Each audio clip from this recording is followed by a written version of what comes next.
Everybody, welcome back into my channel, Old Bob's Garage. Today I'm going to be working on the 1951 Harley Davidson.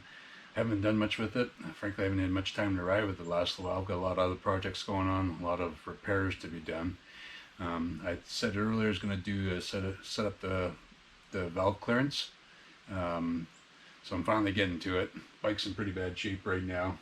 Dusty, dirty. It's been sitting in the corner, unfortunately. It hasn't been ridden. It's been some hot weather anyways, and I don't like riding the bike when it's really hot. But anyways, I'm going to get back on it. So today's video, again, will be setting up valve clearance. This originally was a hydraulic lifter, but it's converted to mechanical. Most have been. So basically the hydraulic plunger, which was on top of the push rods, removed and a solid push rods put in place. So it's set up like any solid lifter cam in a car. There's a little adjustment to take up the slack. A bit of an unusual way about doing this though is that you set it for zero clearance. You take all the lash out of the valve, and there's enough stretch, expansion, thermal expansion, that it gets to the right amount of clearance when it's hot. So I got a little bit of a tick in the front when it is hot, so I got a suspicion that the front cylinder is a little bit loose, so we're going to find out. Thanks for watching. Okay. Well, this is actually the second time I'm recording this, just for everybody to know. When I went to start editing everything together, I found that for some reason, I guess my fat fingers had hit the slow-mo button and everything was in slow-mo. So I'm doing it again. So I'm going to try to act surprised when I find things for you. But at least go along. Just for information, you're going to hear me talk about, when I'm going through this setup, you're going to hear me talk about the carburetor, the shut-off petcock leaking. This second time, the exact same thing happened. So I've got the petcock closed, I got the carb drain valve open, but I'm still getting fuel inside. That means that there's something blocking the drain valve on the carburetor. So that'll be the next thing after that I got to do is pull apart the carburetor and clean out the drain. That's real quick. That's just 4 screws, pull the bowl off the bottom, and just pull, take out the, blow out the tube. That's basically it. I thought I had fixed that when I did this the first time, but apparently it didn't. So what you have, again, 1951 Harley Davidson. It's been converted to a solid push rod, no hydraulics, which would be right at the very top of the push rod. I took a push rod a long time ago and I got the bike and confirmed this there. So these are the push rod tubes, and they're aligned obviously exhaust, exhaust, exhaust, exhaust, intake and intake. And these tubes got to be taken off to get access to the push rods themselves. This is as I said, is the hardest part to do, frankly. I gotta be as careful as I can so I don't scratch the chrome. And it's a little awkward with the camera sitting in front of me, but I'll try my best. Usually what I've used is I got this little tool here just to hold on to things. There's still fuel dripping out of there as well too, but good thing there's no smell on this. This is actually the worst part of the job, is getting these tubes on. It's a little bit easier when you're right up tight, but having this done with the carburetor is a little bit harder. So I've seen a lot of people use different things to get them off, but I certainly am worried about scratching everything. So I'll just show you before I get the rest off. There's the mechanical adjustment for the push rods. I'll explain that a little bit later. Just going to get the rest of these off.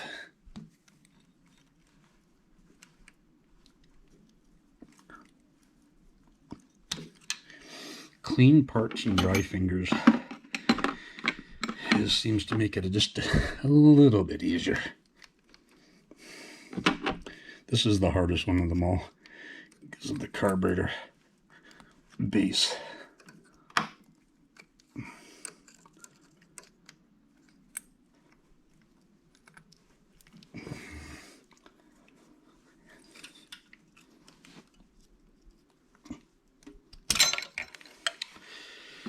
Okay. Now, the next thing is holding these tubes up. So I got this one, I think from, I can't remember which video.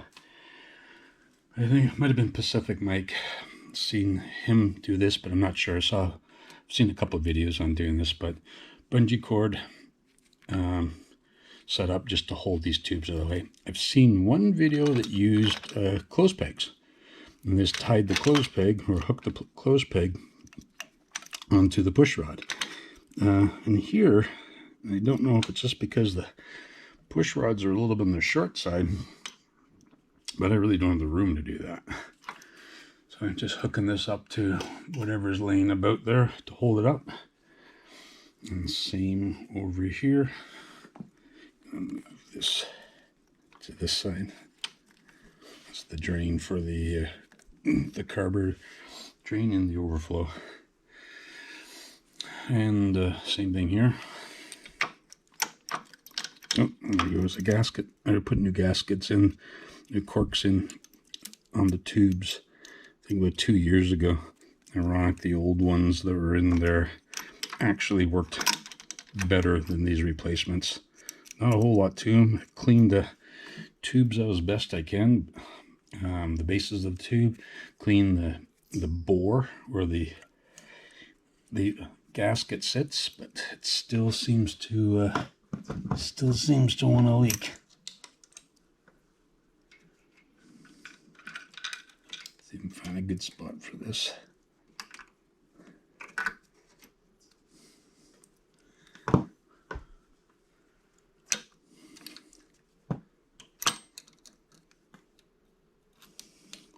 Perfect. Put down the kicker. So you make sure you're getting clean. Now, one of the things you can do with this is take the spark plugs out, and that makes it easier to turn them over, because you'll be turning them over around an awful lot. When I did this the first time, I must have spun it 10 times.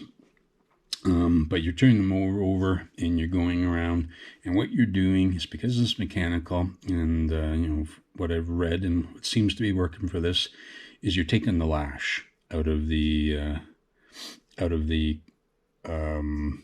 the clearance, I should say, out of the adjustment. So what that means is you're tightening up. This is like a jack screw, and then you got the push rod and a lock nut, and this is a bit of a conical shape, so it's drives into the other like a lock nut. But you'll notice in these ones here, you've actually got a bit of a split nut, so it's compressing on the threads as well.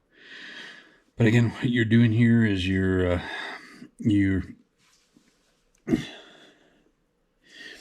slowly taking up the slack, and you're going for the zero lash. So it's largely feel, but you're getting it so that it will turn through your fingers with a bit of resistance. So what I found was that, and you got to make sure you're at the base of the cam, and I'll explain that a little bit later. So you want to be able to do it, but you should have resistance. You shouldn't spin freely. So what I found was this one, it wasn't up and down play, but it spun very, very freely, very easy. So that one was a loose one, and I heard a bit of a ticking noise when the motor got hot. So you set zero clearance, and then as the motor gets hot, it expands and it gives a little bit of a clearance. Couldn't tell you how many thousandths of an inch, but that's how you set them up. So I'm going to go run through it. Now to do it, it's a simple sequence. And this is where it gets kind of awkward. What you're doing is you're watching for the opposite pair, so exhaust pair or intake pair. You're watching the opposite get to its highest point, and that's when you know the other one is at its base. So I'm going to turn this by hand here. Right now, this one feels good, but I don't know if that's at its highest point. It looks like it is, but we'll see. Nope, wasn't. So there. I'll check that again, and still right. A little bit snug there, which is good. I'm not loose on the spot. I've got to make sure it's at its tightest point. It's okay. Now, this one's free. I'm going to watch for this one to go all the way up, and I'm going to check this one.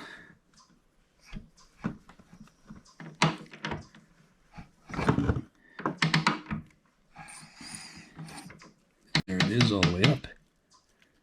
And there's this one. And it's okay as well. So this is the one I had to adjust. I'll show you how that goes, because I might come back to this one just to snug it up a bit anyways. And that one, you know, just 2 fingers can do it, but it's tight. Now I'm going to go to the back. You do the same thing. I'm going to watch these back 2 and watch one come up. So you can see the number 2 intake is coming up. Wait till it gets to the very top. And this should be, yep, turning. And that's nice there as well. Now I'll wait and do the opposite. I'm going to wait to this one now to go all the way up. I'm going to check that one.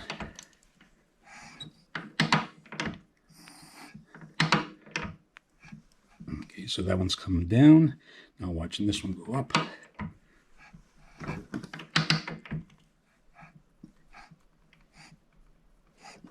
Okay, so that one looks like it's all the way up. And there it is. So that seems pretty good. It's one little tight spot, but I can still turn my fingers. So I'm going to go back to this one here and use that. You know, it's just a little bit looser than the rest, but I'll show you how it's done. So I'm going to watch to wind up for that one to go up. So that's on its base of the cam.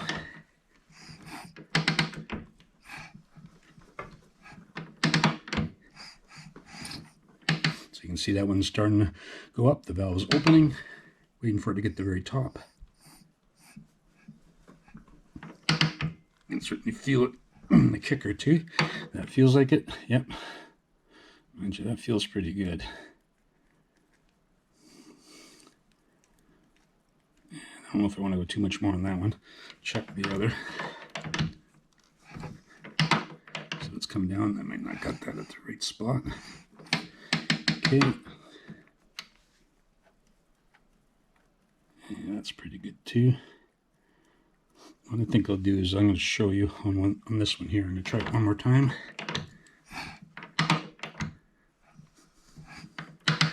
So number 2 exhaust is closing.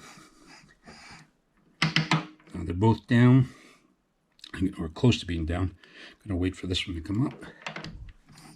There it goes. Now this should be, there it is. Now that feels pretty good. I'm going to practice on this one. So there's the split nut, that's the lock nut, that's the push rod. So you'll need 3 wrenches for this. And this is also a really hard thing to do. You've got to keep the orientation of the jack nut and the push rod the same, and then you tighten the locking nut. And this is the hardest thing to do, and you sometimes have to do it 2 or 3 times in order to get it right. But I'll show you. I got a mixture of a different bunch of wrenches because it takes 3 7/16. Harleys don't have a whole lot of different bolt sizes here. So my hands will probably get in the way of the camera. But the first time I did this, I was getting in the way of the camera. This at least is a whole lot better having you all in front of me. I can see a little bit better what I'm doing. And you don't see the side of my face every now and then.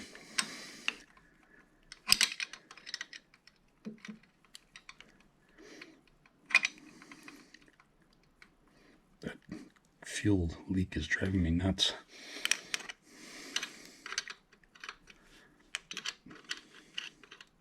I don't think I'll bother showing that because that's pretty boring stuff there. So see, these 2, I have to keep the orientation of them the same, and this is my lock nut. So I'm loosening that off. Oh boy, I got that tight. I have to make sure you actually get the lock nut, not both.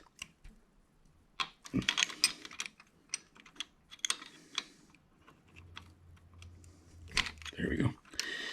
Now you'll find just loosening things off is probably, nope, that's really tight now. So that's too much. So it didn't take much. That's like a not even one flat. That was probably half of a flat of a turn. So this is something you go back and forth a few times. So I'm going to loosen that lock nut just a little bit more. That's one thing sometimes I've just snugged it and then made adjustments, but it's a little bit risky. You don't want to damage the threads. So you can see that now is spinning much more freely. So it doesn't take much. So I'm going to just loosen it now that I got the lock nut loose. This top nut, that top nut. Show you just a little adjustment. This is going to turn it in so it's looser. Just that much. And it spins freely now. That just spins in my fingers. So that's a little bit too much. So again, not a big deal here. The big thing you want to watch out for is that if you tighten it too much, the point the valve is lifting off the seat, the contact that the valve makes on the seat also transfers heat. So that's important. So if the valve's lifted, you're not getting rid of that heat in the valve, and you can more easily burn a valve as well. Most often it's caused by debris getting between the valve and the seat, but this will cause it as well. When the hydraulic ones, most people got rid of them because they bled down, and so you got less lift. You got more slack. You weren't getting as much air and fuel in, so the bikes were harder to start. So most people did this. So you can see that that's just spinning freely.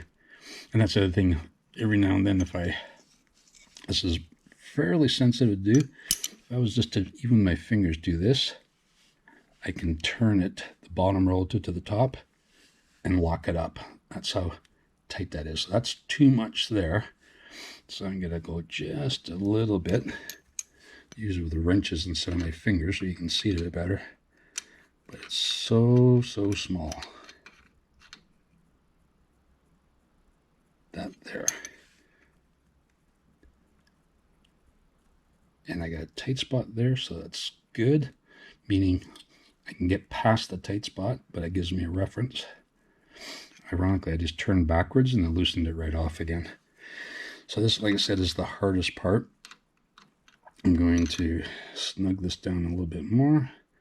And again, so what I'm doing is this threads into the push rod, so it works like a jack screw. So I'm making it longer by unscrewing. I feel like this jack screw is like a bolt, so I'm making it longer. So going just a fraction of a turn.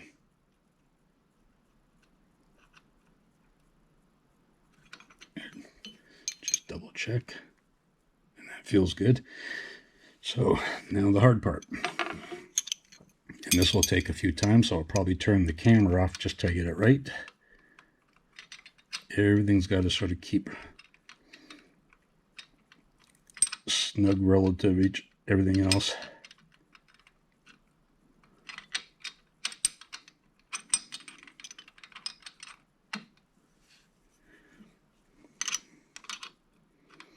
This is awful hard too if you got arthritis.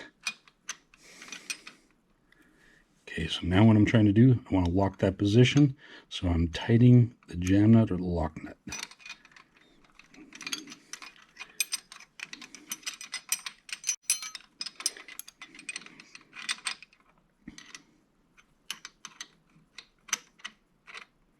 I actually make a tool, by the way, for this. I think it on Hunting Harleys.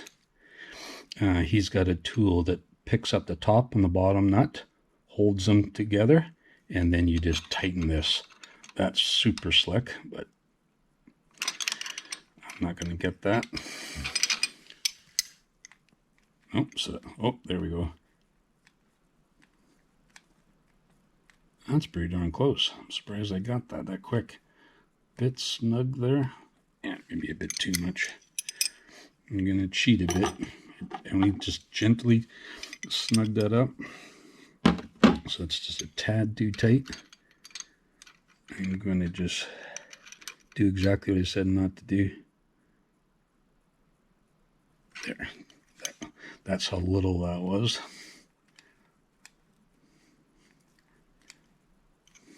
bit more.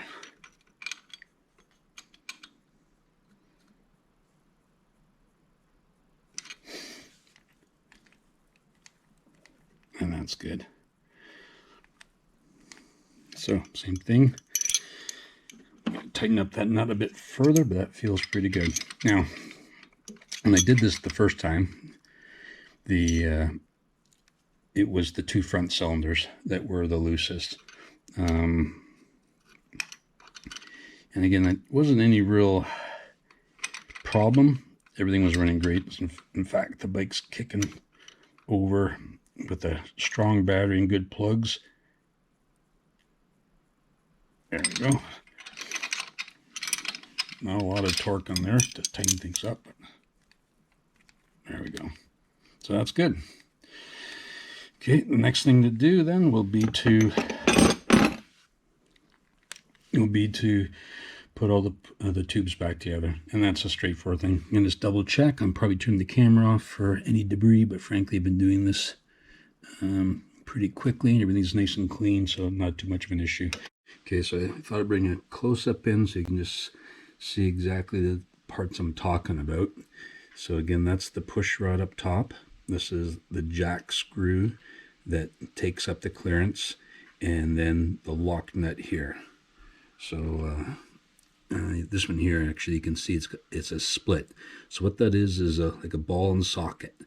This one's got a ball end. It fits inside the other nut. You might see this one better. This ball end of the nut fits inside this socket end of this bolt, and that's what creates the lock nut. And you can see these three, I have no idea why only three are like this, but three of them have got this split, so when you tighten down, it also binds down on the threads. So I didn't film it all. Battery went dead, and so I just went around and made all the adjustments, cycled it about probably 5 or 6 different times just to make sure I set it right. And then I cleaned everything out, blew everything out with an air gun just to make sure there's no debris down inside the lifter valleys there, and everything's good to go. So like I said, set it up. So this one here I believe is there. So it's just snug to turn, but it can be turned by 2 fingers. So didn't find too many surprises here. This one was the loosest. And that's what I was hearing, was a little ticking noise from the front. I think the only one, yeah, this is the one here. The back 2 were pretty darn close. So I think everything's ready to go, but you know, you've pretty much seen the same thing over and over again. It's probably getting a little bit boring. So I'm going to put one tube back together so you can just see how the cover goes back in. And then after that, I'll bring you back when I got it all together. Now, all I can tell you for putting this back together, clean hands. And the only reason for that is the same thing, putting the tubes back together and the keepers in place there is a bear when your fingers are slipping all over the place. I'll just give you a bit of an example. I'll try to do without cleaning my hands, but I got a set of nitrile gloves right beside me too, but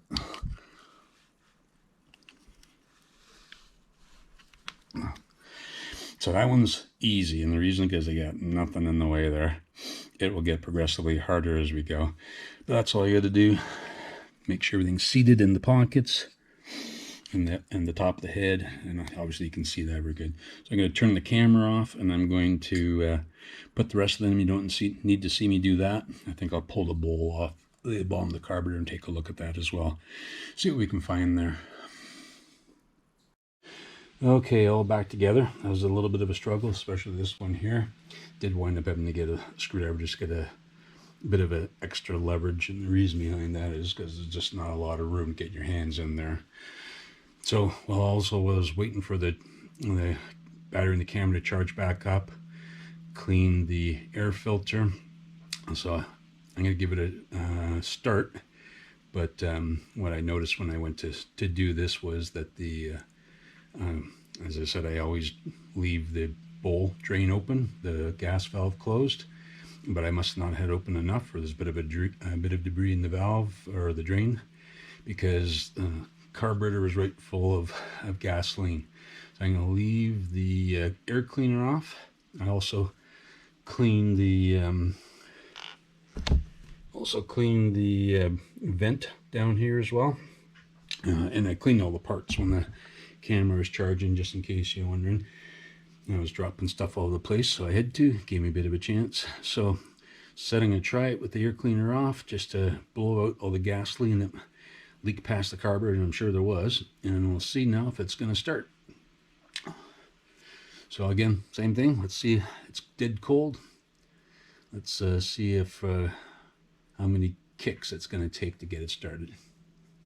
So I'm not expecting much this time. I brought it back out. A little bit gray of a day, but not too late, so I shouldn't piss off the neighbors too much this time. Like I said, the carburetor has been was leaking, so I'm gonna try. I just turned the gas on now. Still smell a bit of gas.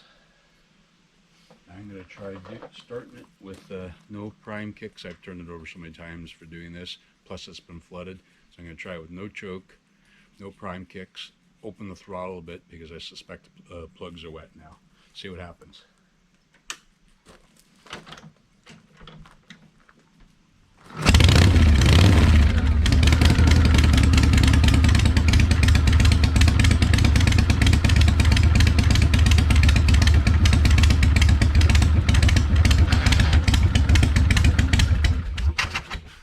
Well, that was pretty good. I wasn't expecting that, but as I said, kind of have to know what's going on there a bit with that car, with that gas going down with the bowl.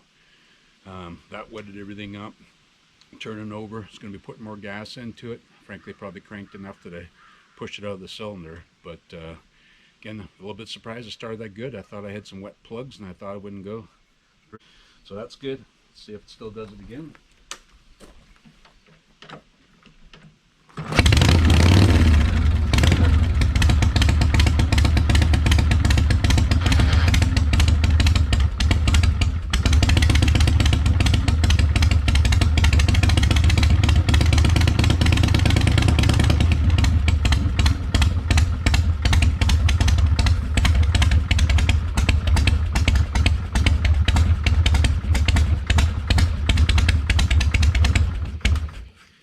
Well, it looks like that. So that's good. And that's one thing you have to be really careful about is setting up the valves just to make sure you get it just the right. You don't want to have them too much so the valve's off the seat. And when the valve makes contact with the seat, it takes heat away from the valve as well. So if you have it slightly off, there's a chance of burning a valve.